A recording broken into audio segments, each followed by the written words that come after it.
battlefield was a wasteland of smoke and fire. The war between the Eastern Dominion and the Western Federation had turned the planet into a graveyard.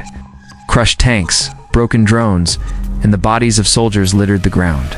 The air smelled of burning metal and gunpowder. Captain Daniel Shaw moved carefully through the ruins, his rifle ready. His squad had been sent to raid a Dominion supply depot. The mission was simple: destroy the enemy's weapons and leave. But nothing in war was ever simple. Gunfire echoed in the distance.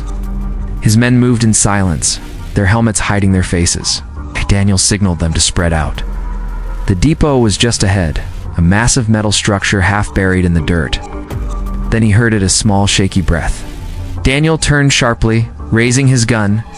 Behind a pile of wrecked crates, a pair of wide, frightened eyes stared back at him. A child, a little girl, no older than 10, curled up in the shadows. Her clothes were torn, her face smeared with dirt. She wasn't a soldier. She wasn't even armed. One of his men, Harris, stepped forward. "Sir, orders were clear, no survivors." Daniel didn't lower his gun, but he didn't fire either. The girl flinched, pressing herself deeper into the corner. She was shaking. "She's just a kid," Daniel said. Harris hesitated. "If command finds out we left a witness, then they won't find out." Daniel cut him off. He lowered his rifle and crouched down, keeping his voice soft. "Hey, you okay?" The girl didn't answer. Her hands were clenched into fists, her knuckles white. Ow. Daniel reached into his pocket and pulled out a ration bar. Ow. He held it out. "You hungry?" For a long moment, she didn't move. Then slowly, she reached out and took it. Harris shifted uncomfortably. "Captain, we don't have time for this." Daniel ignored him. "What's your name?" The girl swallowed hard before whispering, "Lena." Before Daniel could say anything else, gunfire erupted nearby. Dominion soldiers and reinforcements had arrived. "Move." Daniel grabbed Lena and pulled her behind cover as bullets tore into the crates around them. His men returned fire, shouting orders. Lena clutched his arm, her fingers digging into his sleeve. Daniel made a decision. "Harris, fall back. Get the others out of here. What about you?" "I'll catch up." "Go." Harris hesitated, then nodded. The squad retreated, leaving Daniel alone with the girl. The Dominion soldiers were closing in. Daniel knew he couldn't fight them all. He looked down at Lena. "You trust me?" She didn't answer, but she didn't let go of his arm either. That was enough. Daniel scooped her up and ran. Bullets whizzed past them as he dodged through the wreckage. He didn't stop until he reached a half-destroyed transport. Kicking the door open, he shoved Lena inside. "Stay down," he ordered. She curled up on the floor, her arms wrapped around her knees. Daniel turned just as a Dominion soldier charged at him. He fired, dropping the man, but more were coming. He was outnumbered. Then, a voice crackled over his radio. "Captain Shaw, this is command. Extraction in 60 seconds. Hold your position." Daniel didn't have 60 seconds. The enemy was already at the door. He raised his gun, and then the world exploded. A Federation drone strike hit the depot, sending a shockwave through the ground. The blast threw Daniel off his feet. His head slammed against the transport wall, and everything went black. When he woke up, his hands were bound. Dominion soldiers stood over him, their guns aimed at his chest. One of them yanked him to his feet. "Move." Daniel stumbled forward, his vision still blurry. Then he saw her, Lena, standing beside a tall woman in a black uniform. The woman's face was cold, her eyes sharp as knives. Daniel knew who she was, even before she spoke. Queen Adrienne, the ruler of the Eastern Dominion, and Lena's mother. The queen studied him for a long moment, then she said one word. "Interesting." Daniel didn't know what that meant, but he knew one thing: his life was no longer his own. Because the queen had seen what he did, and she wasn't letting him go. Daniel blinked against the bright lights as the Dominion soldiers dragged him forward. His head still throbbed from the explosion. The room was large, with high ceilings and walls covered in maps of battlefields. At the far end sat Queen Adrienne on a simple metal chair. She looked at him like a scientist studying an insect. Lena stood beside her mother, small and silent. Her eyes flicked to Daniel for just a second before looking down at the floor. One of the soldiers shoved Daniel to his knees. "Kneel before the queen." Daniel stayed silent. He wouldn't beg. Adrian leaned forward. "You spared my daughter." Her voice was calm, but her fingers tapped slowly on the armrest. A Federation soldier showing mercy to the enemy. Why? Daniel met her gaze. She was a child. The Queen's eyes narrowed. If she had been a soldier, would you have shot her? Daniel didn't hesitate. Yes. A strange smile touched Adrian's lips. She turned to Lena. "Go to your room." Lena opened her mouth like she wanted to say something, then closed it and walked away with a guard. When the door shut, the Queen's smile vanished. "Do you know what your act of kindness has cost you, Captain Shaw?" Daniel said nothing. Adrian stood and walked toward him. "Your own people think you're a traitor now." "The drone footage is everywhere. Federation soldier protects Dominion air. Your commanders have already denounced you." Daniel clenched his jaw. He'd expected that. The Queen stopped in front of him. "I could execute you. It would be easy." "Then do it," Daniel said. Adrian laughed, a short, cold sound. "No, you're more useful alive." She turned to a guard. "Put him in the East Tower. No chains. Let him have books. And let my daughter visit him." The guards looked surprised, but obeyed, pulling Daniel to his feet.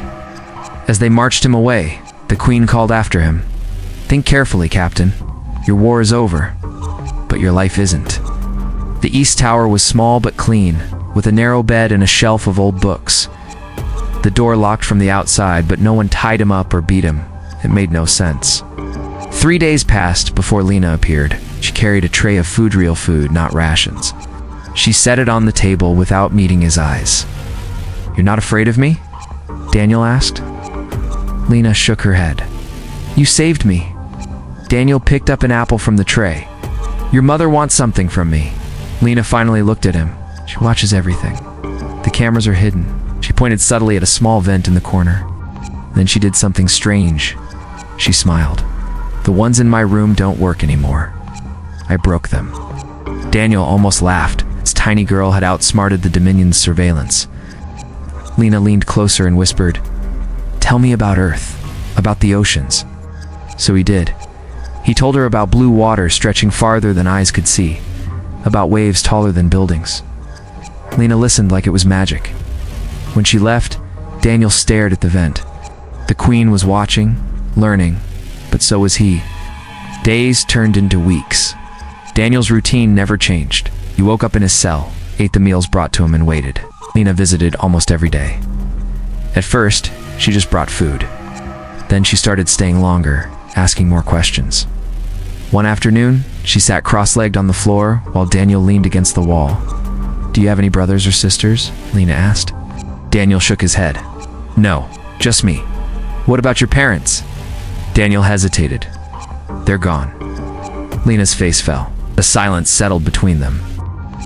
Daniel could see the wheels turning in her mind. "My mom says war takes things from people," Lena said quietly.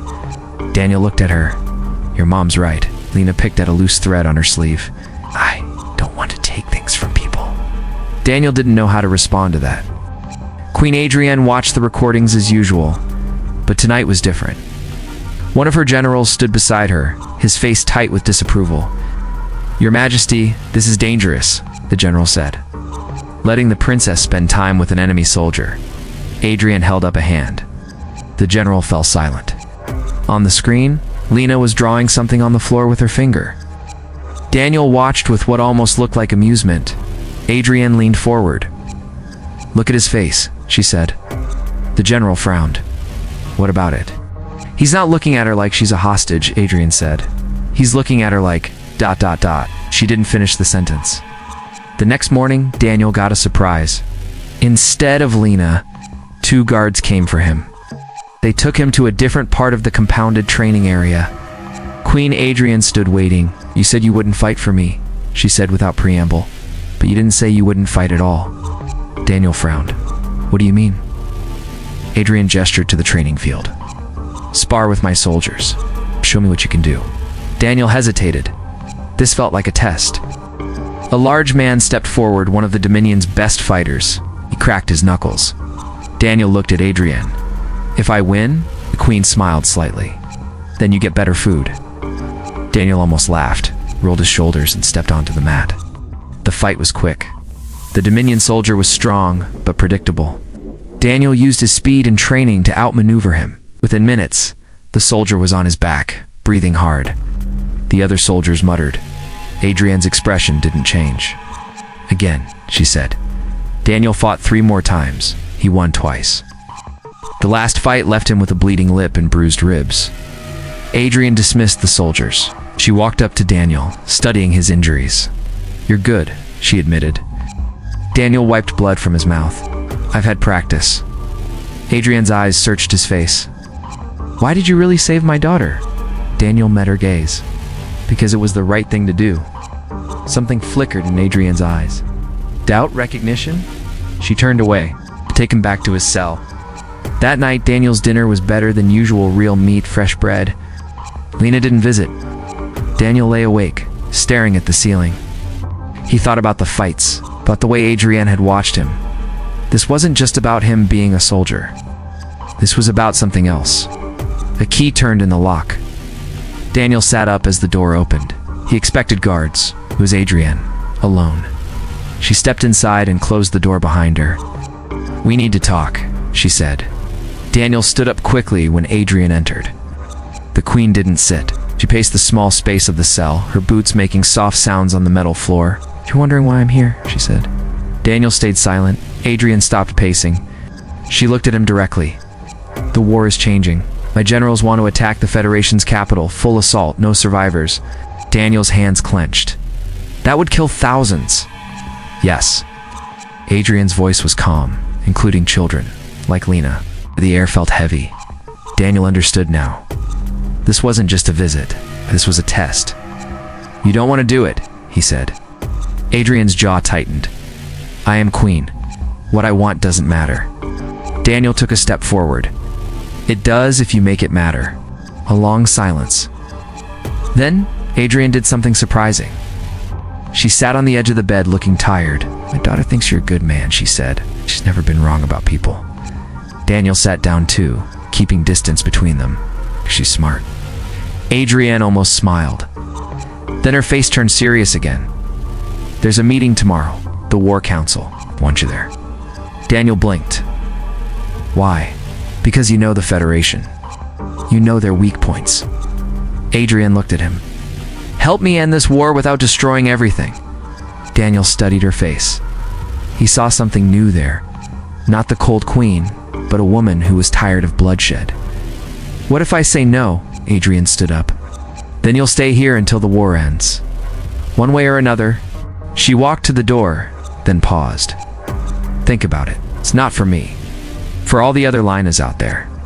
The door closed behind her. Daniel lay back on the bed, staring at the ceiling.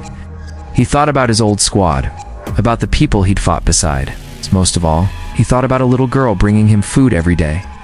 Morning came too soon. Guards arrived early, bringing clean clothes. Not a uniform, but simple dark pants and a shirt. They took him to a large room with a round table. 10 men and women sat around it. Adrienne's War Council. They stopped talking when Daniel entered. "Won't." One general, an older man with scars on his face, stood up angrily. "Your Majesty, this is unacceptable." Adrienne didn't move from her seat at the head of the table. "Sit down, General." The man sat, but his face stayed red. Adrienne gestured to Daniel. "This is Captain Shaw. He knows the Federation's defenses better than any of us. He will advise us today." A woman at the table snorted. "It's a prisoner, not an advisor." Daniel walked forward before Adrienne could respond. "You're planning to attack the capital through the northern approach?" he said. The generals exchanged looks. Daniel continued. "Bad idea. That's where they keep their heaviest artillery. Wait. You'll lose half your forces before you reach the city." The scarred general narrowed his eyes. "Then where would you attack?" Daniel pointed to a spot on the map. "Here. The southern ridge. It looks steep, but there's a hidden path. Federation thinks it's undefendable, so they don't watch it closely." Silence fell over the room. Adrienne leaned forward. "If we take this path, can we reach the government center without destroying the city?" Daniel met her eyes. "Yes, but your soldiers would have to move fast and quiet. No bombs, no burning buildings." The generals began arguing. Some called Daniel a liar. Others said his plan was cowardly. Adrienne raised a hand. The room went quiet. We will try it, she said. The scarred general stood up. Your Majesty, my decision is final, Adrian said. She looked at Daniel. You will lead the advance team. Daniel nodded. He knew what this meant. If the plan failed, he would be the first to die. Later, as guards took Daniel back to his cell, a small figure darted into the hallway. Lena. The guards hesitated, then stepped back to give them privacy. Lena looked up at Daniel with wide eyes. Are you helping us now? Daniel knelt down to her level. I'm trying to help everyone. Lena bit her lip. Does that mean you're good now? Daniel almost smiled. I was never bad, kid. It's just on the wrong side. Lena threw her arms around him in a quick hug, then ran off before the guards could react. Daniel stood up. For the first time in months, he felt something like hope. Tomorrow would decide everything. Dawn came cold and gray. Daniel stood with 20 Dominion soldiers at the base of the southern ridge. They all wore dark uniforms without markings. No flags, no insignia. This was a ghost mission. If it failed, the Dominion would deny it ever happened. The lead soldier, a man named Cole, checked his weapon. You better be right about this path, Federation. Daniel adjusted his pack. Just follow my steps exactly. One wrong move, and we're all dead. They began to climb. The rocks were slippery from overnight rain. Daniel moved carefully, remembering every detail from his training. The hidden path was narrow, just enough space for single file. Halfway up, a young soldier slipped. His boots scraped against loose stones. Everyone froze. Below them, a Federation patrol walked along the ridge. They paused, looking up. Daniel held his breath. After a long moment, the patrol moved on. Cole let out a quiet curse. I was too close. Daniel wiped sweat from his forehead. Keep moving. Queen Adrian stood on her command ship, watching the operation unfold on screens. Her generals waited nervously behind her. One screen showed Daniel's team nearing the top of the ridge. Another showed the main Dominion forces ready to attack from the front, a distraction. The scarred general leaned forward. We're almost there, Your Majesty. Adrian didn't respond. Her hands were clenched so tightly her knuckles were white. Daniel reached the top first. The city spread out below them. The Federation capital, still quiet in the early light. Cole pointed there. The government center. Daniel nodded. We go fast and quiet. Take out the guards. Secure the leaders. The team moved like shadows through the waking city. They avoided main streets, sticking to alleys and service tunnels. And everything went wrong. A door opened unexpectedly. A Federation officer stepped out, face to face with Daniel. For a heartbeat, no one moved. The officer opened his mouth to shout. Daniel tackled him before the alarm could be raised. They crashed to the ground. The officer fought hard, grabbing for his weapon. A single gunshot rang out. Daniel looked up to see Cole lowering his pistol. The Federation officer lay still. Move, Cole hissed. They ran, but the shot had been heard.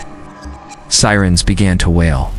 Adrian's command ship erupted in noise. Alert in the city, a technician shouted. The scarred general turned pale. They're discovered. Order the full attack. Adrian stood. No. But Your Majesty, give them 5 more minutes, she said. The generals exchanged worried looks, but no one dared disobey. Daniel's team reached the government center just as Federation guards were mobilizing. This is it, Cole said. We go now or never. Daniel checked his weapon. On 3. 1. ... 2. Before he could say 3, an explosion rocked the front gates. As the main Dominion forces had attacked early, chaos erupted. Federation soldiers ran toward the gates, leaving the rear entrance unguarded. Daniel didn't hesitate. Go! They rushed inside. The building was nearly empty. All security had gone to the front. Daniel led the way to the war room. He kicked open the door. Federation leaders looked up in shock. It's over, Daniel said. City is surrounded. The Federation president stood slowly. Captain Shaw, you're alive? Daniel nodded. And I'm giving you one chance to end this without more deaths. Adrian watched the screen as a white flag rose over the government center. Her generals cheered. Adrian didn't cheer. She turned away, walking to her private quarters. Inside, Lena waited. Is it over? She asked. Adrian knelt and hugged her daughter tightly. Yes, it's over. 3 days later, Daniel stood on the palace steps. The peace treaty had been signed. The war was officially ended. Adrian approached him. You kept your promise. Daniel nodded. So did you. Around them, the city was already beginning to rebuild. People walked freely in the streets. No more hiding, no more fear. Lena ran up, holding 2 cups. I brought tea. Daniel took one with a smile. Thanks, kid. Adrian looked at him. What will you do now? Daniel sipped the tea. It was bitter, but good. I don't know, maybe travel. See some of those places I told Lena about. Lena grabbed his hand. Can I come? Adrian laughed. A real warm sound Daniel had never heard before. Maybe someday, she said. Daniel looked at them both. The queen who had been his enemy, and the child who had changed everything. For the first time in years, the future looked bright.